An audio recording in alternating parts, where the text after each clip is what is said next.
पिछले एपिसोड में हमने देखा था कि बाय चैन ने लुओली की फिनिक्स बर्ड की पावर को एक्टिवेट कर दिया होता है, जिस वजह से लुओली के पास उसके फिनिक्स बर्ड की पावर आ चुकी थी। ये देखकर तो एकदम ज्यादा हैरान और खुश हो जाती है कि बाय चैन ने तो सच में यहाँ पर उसके स्पिरिट को एक्टिवेट कर दिया। ये तो कमाल की बात है। बाय चैन की पावर को तो यहाँ पर कोई अंदाजा भी नहीं लगाया जा सकता। साथ ही हमने प्रिंस के बारे में भी जाना था, जिसका भी काफी टाइम से कल्टीवेशन करने की वजह से भी अभी तक के अपना ब्रेक थ्रू नहीं हुआ है। इसलिए उसके फादर जो होते हैं उसे घोस्ट सेट में ज्वाइन होने के लिए कहते हैं, ताकि वहां जाने के बाद वो अपना ब्रेक थ्रू कर सके। जिसके बाद यहाँ से ये एपिसोड शुरू होता है। तो इस एपिसोड की शुरुआत में हम घोस्ट सेट का सीन देखते हैं, जहाँ पर घोस्ट सेट का किंग बैठा होता है, जिसके पास वहाँ पर एल्डर आता है जो उसे प्रिंस के बारे में बताता है कि इसे एम्पायर ने भेजा है ताकि यहाँ पर हमारे सेट का हिस्सा बन सके। जिसके बाद प्रिंस जो होता है वो भी घोस्ट किंग के सामने ग्रीट कर रहा होता है और अपने बारे में बताना शुरू कर देता है कि मैं कौन हूँ, कहाँ से आया हूँ और यहाँ पर आने के बाद मैं इस सेट को ज्वाइन करना चाहता हूँ। लेकिन तब वो जो एल्डर होता है प्रिंस से कह रहा होता है, तुम्हें समझ नहीं आता कि जब भी अपने मास्टर से मिलो तो उसके सामने झुकना पड़ता है, तो तुम यहाँ पर क्या कर रहे हो, जल्दी से घोस्ट किंग के सामने झुक जाओ, क्योंकि आगे चलकर वही तुम्हारे मास्टर होने वाले हैं। क्योंकि मास्टर बिल्कुल एक फादर की तरह होता है जिसके सामने तुम्हें झुकना ही पड़ेगा। ये सुनकर तो प्रिंस के साथ जो आया हुआ जर्नल होता है वो उस एल्डर से कह रहा होता है, तुम्हें समझ नहीं आता कि आखिर प्रिंस यहाँ पर अपनी औकात कम करवाने नहीं है, वो एक प्रिंस है, इसलिए वो किसी के सामने नहीं झुकेंगे। अगर तुमने उन्हें जबरदस्ती झुकाने की कोशिश की तो देख लेना, मुझसे बुरा यहाँ पर कोई पर नहीं होगा। लेकिन तब जो प्रिंस होता है वहाँ पर अपने जर्नल को रोक लेता है और उससे कह रहा होता है, तुम चुप हो जाओ, अगर मुझे घोस्ट किंग के सामने झुकना ही है तो मैं उसके लिए तैयार हूँ। लेकिन जैसे वो वहाँ पर झुकने वाला होता है, इससे पहले वहाँ पर एक दूसरा आदमी आ जाता है जो घोस्ट किंग से कह रहा होता है, हमने एक एल्डर और कुछ साथियों को लुओली को पकड़ने के लिए भेजा था, लेकिन वो लुओली को क्या पकड़ते, किसी ने तो उनकी ही वहाँ पर जान ले ली। हमें अभी तक ये नहीं पता चल पाया कि आखिर वो लोग कौन थे, लेकिन इतना जरूर मालूम है कि लुओली बच चुकी है और जिसने उसे बचाया है उसी ने उन सभी की वहाँ पर जान ली है, वो भी बहुत बुरी तरीके से, जिनका तो अभी तक के नामो निशान नहीं पता चला। ये सुनकर तो बाकी सारे लोग एकदम ज्यादा हैरान रह जाते हैं और इस खबर को देने की वजह से घोस्ट किंग जो होता है उस आदमी की वहाँ पर जान ले लेता है। जिसके बाद घोस्ट किंग उस एल्डर से कह रहा होता है, मैं तुम्हें 3 दिन का टाइम देता हूँ, अगर 3 दिन के अंदर जिसने भी ये काम किया है वो मारा नहीं गया तो देख लेना मैं तुम्हारी अपने हाथों से ही जान लूंगा। जो सुनकर तो एल्डर भी एकदम ज्यादा घबरा चुका था। वो कहता है, ठीक है, मैं 3 दिन के अंदर ही उन सभी की वहाँ पर जान ले लूंगा। और इतना कहने के बाद घोस्ट किंग वहाँ से ऑरा में बदल कर गायब हो जाता है। दूसरी तरफ हम बाय चैन को देखते हैं, जहाँ उसकी सिस्टम उसे बता रही होती है, तुम्हारे पास एक नया डिसाइपल आ रहा है, इससे तुम्हें जल्द से जल्द से ज्वाइन करना है। लेकिन बाय चैन तो यहाँ पर आराम की नींद सो रहा होता है और उसे यहाँ पर बहुत ही ज्यादा अस्कत लग रही थी, इसलिए वो वहाँ पर से कहीं नहीं जाता। इधर हम लुओली को देखते हैं जो उसी लकड़ी की मदद से वहाँ पर अपनी प्रैक्टिस कर रही होती है और उसने यहाँ पर स्वॉर्डमैनशिप के 6th लेवल को भी ब्रेक थ्रू कर लिया था, जिस वजह से वो एक लकड़ी की मदद से इतना खतरनाक अटैक कर देती है कि वहाँ की जमीन ही टूट जाती है। जो देखकर तो हाउतियान भी एकदम हक्का बक्का रह गया था। वो लुओली से कह रहा होता है, तुमने तो सच में यहाँ पर कमाल ही कर दी, तुम मुझसे बाद में इस सेट में ज्वाइन हुई और देखो तुम मुझसे आगे निकल चुकी हो, लेकिन अब मैं तुम्हें दिखाता हूँ कि मैं भी जल्द से जल्द अपना स्वॉर्डमैनशिप का लेवल 6 ब्रेक थ्रू कर पाऊंगा। उसके बाद तो हम दोनों बिल्कुल बराबर के लेवल पे हो जाएंगे। इसके बाद दोनों साथ में वहाँ पर अपना प्रैक्टिस करना शुरू कर देते हैं, लेकिन तभी वहाँ पर घोस्ट सेट के काफी सारे लोग आना शुरू हो जाते हैं जो इन दोनों को यहाँ पर घेर लेते हैं। जिसके बाद वो एल्डर अपने साथियों से कह रहा होता है, आखिरकार मुझे ये सारे लोग मिल चुके हैं, इसलिए पकड़ लो इन्हें, मैं इन लोगों को घोस्ट किंग के सामने ले जाकर इनकी जान लूंगा। ये देखकर तो लुओली और हाउतियान को एकदम ज्यादा गुस्सा आ चुका था। वो दोनों वहाँ पर अपनी पावर को एक्टिवेट करते हुए सारे के सारे सिपाहियों से लड़ना शुरू कर देते हैं, जहाँ उन दोनों की पावर के सामने कोई भी नहीं टिक पाता। उनके पास वो ढंग की स्वॉर्ड भी नहीं थी। वो लकड़ी का इस्तेमाल करते हुए इतना बुरी तरीके से उन सभी सिपाहियों को मारते हैं कि उन दोनों के सामने तो उनकी स्वॉर्ड भी फीकी पड़ जाती है। ये देखकर तो वो एल्डर भी हैरान था कि आखिर ये लोग हैं कौन, जो इनके पास लकड़ी की वजह से इतना खतरनाक अटैक करने की ताकत है। इसलिए वो एल्डर प्रिंस को वहाँ पर कहता है, अब तुम्हारी बारी है, जाओ और इन दोनों से फाइट करो, तुम्हें यहाँ पर इन दोनों को मारना पड़ेगा। जो सुनकर तो प्रिंस थोड़ा घबरा रहा होता है। वो उस एल्डर से कहता है, तुम जानते हो ना कि मेरी कल्टीवेशन पावर उतनी ज्यादा नहीं है, अगर ज्यादा होती है तो मैं तुम्हारे सेट में ज्वाइन ही क्यों होता। जो सुनकर तो उस एल्डर को काफी ज्यादा गुस्सा आ रहा होता है। वो उसे कहता है, तुम चाहते हो या फिर नहीं, तुम बस एक बार इनसे अटैक करने की शुरुआत तो करो, मैं तुम्हारी मदद करने के लिए तैयार हूँ। इसलिए वो जो प्रिंस होता है डरते हुए अपनी पावर को एक्टिवेट करके उन दोनों के पास जाता है ताकि लुओली और हाउतियान को यहाँ पर हरा सके। लेकिन वो दोनों भी अपनी पावर का इस्तेमाल करते हुए प्रिंस को वहाँ पर कई टक्कर देते हैं और उसे उठा उठा कर फेंके जा रहे होते हैं, क्योंकि प्रिंस इन दोनों से कम पावरफुल है। वो वहाँ पर जितनी ही पावर को क्यों ना एक्टिवेट कर ले, वो उन दोनों का मुकाबला कर ही नहीं पा रहा होता है। लेकिन तब ये देखकर वो जो एल्डर होता है प्रिंस की पावर के साथ अपनी पावर को भी मिला देता है, जिस वजह से हाउतियान और लुओली के ऊपर काफी खतरनाक वाला अटैक हो चुका था और इस अटैक को लगने की वजह से वो दोनों वहाँ से बहुत दूर जाकर गिर जाते हैं। तो वहीं बाय चैन की सिस्टम होती है उसे बोल रही होती है, तुम यहाँ पर आराम कर रहे हो, बाहर जाकर देखो कि आखिर बाहर क्या हुआ है। जो सुनकर तो बाय चैन भी हैरान रह जाता है कि आखिर उसकी सिस्टम उसे इतना ज्यादा परेशान क्यों कर रही है। इसलिए वो भागते हुए बाहर जाकर देखने शुरू कर देता है कि आखिर यहाँ पर क्या तमाशा हो रहा है, जिस वजह से उसकी सिस्टम भी इतनी ज्यादा परेशान है। इधर हम लुओली और हाउतियान को देखते हैं, जिन दोनों को बंदी बना लिया गया था, जहाँ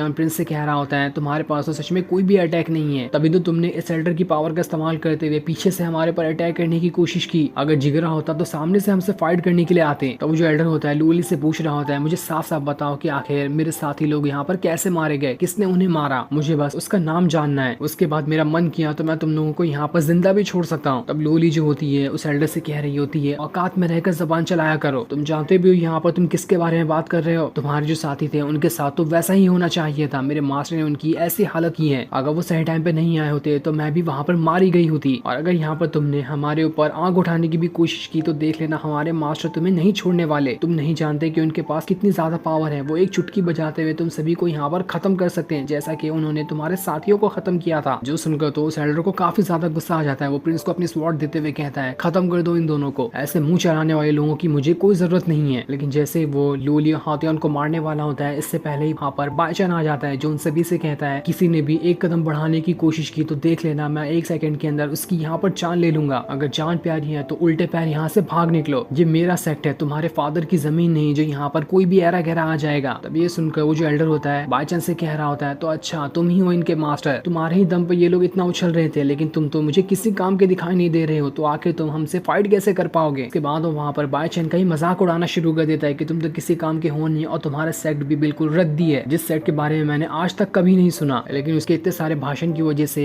बाईचैन को तो वहाँ पर कोई असर ही नहीं पड़ा होता है। ये देखकर तो प्रिंस भी हैरान था कि इस बाईचैन के अंदर तो कितनी ज्यादा हिम्मत और एटीट्यूड है, इतने खतरनाक बातें सुनकर भी ये 1 सेकंड के लिए भी अपनी जगह से हिला नहीं और पूरे जोश के साथ यहाँ पर खड़ा हुआ है। तब वो जो एल्डर होता है प्रिंस से कह रहा होता है जल्दी से इन दोनों को यहाँ पर मार डालो, उसके बाद हमें इसके मास्टर की भी जान लेनी है। लेकिन जैसे ही प्रिंस उन दोनों के पास आता है वो उन्हें मारने के बजाय उनकी रस्सी खोल देता है और उन दोनों के साथ बाईचैन की तरफ ही भागना शुरू कर देता है ताकि बाईचैन के पास जाकर उसके सेट को ज्वाइन कर सके, क्योंकि उसे बाईचैन का एटीट्यूड काफी ज्यादा पसंद आ चुका था। ये देखकर तो उस एल्डर के गुस्से का ठिकाना नहीं रहता। वो अपने सारे साथियों को प्रिंस और बाकियों के पीछे लगा देता है ताकि सभी की यहाँ पर वो लोग मिलकर जान ले सके। लेकिन जैसे वो सारे के सारे लोग बाईचैन के पास आ रहे होते हैं, बाईचैन वहाँ पर एक ही चुटकी बजाते हुए अपने फॉर्मेशन को एक्टिवेट कर, जिस वजह से वो सारे के सारे बदमाश लोग वहाँ से बाईचैन के स्पिरिचुअल वर्ल्ड के अंदर जाने लगते हैं। जहाँ आने के बाद तो प्रिंस भी हैरान था कि अरे ये कौन सी अजीब सी जगह है। लेकिन जैसे वो वहाँ से नीचे गिरने वाला होता है इससे पहले ही वहाँ पर बाईचैन का पेट ड्रैगन आ जाता है जिसके ऊपर लूली हाउतियान और वो जनरल भी बैठा हुआ था, जो सभी यहाँ पर आकर प्रिंस को बचा लेते हैं। जिसके बाद वो जो ड्रैगन होता है उन सभी को बाईचैन के स्पिरिचुअल वर्ल्ड से बाहर लेकर आ जाता है। जो चीज देखकर तो वो प्रिंस भी हैरान था कि बाईचैन के पास तो सच में ये स्पिरिचुअल ड्रैगन भी है। इसके बारे में तो मैंने सिर्फ सुना था लेकिन आज पहली बार इसे देख भी लिया। और जैसे वो बाहर आता है, बाहर आने के बाद वो बाईचैन को ग्रीट करते हुए कहता है मास्टर मुझे अपना डिसाइपल बना लो, मैं आपके सेट में ज्वाइन होना चाहता हूँ। जो सुनकर तो वो जनरल भी एकदम ज्यादा हैरान रह चुका था। वो प्रिंस से कहता है आप जानते हैं ना कि आप यहाँ पर बहुत बड़ी गलती कर रहे हैं, आपके फादर को इसके बारे में पता चला तो बहुत ज्यादा गुस्सा हो जाएंगे। लेकिन प्रिंस उसे वहाँ पर शांत करवा देता है और प्रिंस के इतने ज्यादा जोश को देखकर बाईचैन जो होता है उसे अपने सेक्ट में शामिल करने के लिए मान जाता है। ये देखकर उसकी सिस्टम जो होती है उसे कांग्रेचुलेशन कर रही होती है कि तुमने एक और लॉयल डिसाइपल को अपने सेट का हिस्सा बना लिया है जिसकी लॉयल्टी का परसेंट 70 है। साथ ही उसे ये भी बताती है कि अभी के अभी इस प्रिंस के यहाँ पर ब्रेक थ्रू होने वाला है, जिस वजह से इसके पास ड्रैगन स्पिरिट आ जाएगी, तो इसकी ब्रेक थ्रू करने में मदद करो, उसके बदले में तुम्हें बहुत ही अच्छा रिवॉर्ड दूंगी। इसलिए बाईचैन जो होता है अपनी पावर का इस्तेमाल करते हुए प्रिंस के पास आता है और उसकी पावर को वहाँ पर एक्टिवेट कर देता है। जैसे वो उसकी पावर को एक्टिवेट करता है प्रिंस का यहाँ पर ब्रेक थ्रू हो चुका था, जिस वजह से उसकी ड्रैगन स्पिरिट से वापस मिल गई होती है, जिससे वो सालों से आज तक ब्रेक थ्रू नहीं कर पाया था। ये देखकर तो उसकी खुशी का ठिकाना नहीं रहता कि मैंने 1 सेकंड के अंदर सालों की कल्टीवेशन पावर को ब्रेक थ्रू कर लिया। बाईचैन तो सच में कमाल का है, मैंने बहुत अच्छा किया है सेट को यहाँ पर ज्वाइन करके। साथ ही इस चीज से बाईचैन भी काफी ज्यादा खुश हो जाता है और ये सीन दिखाते ही ये एपिसोड यहीं पर एंड हो जाता है। Thanks for watching.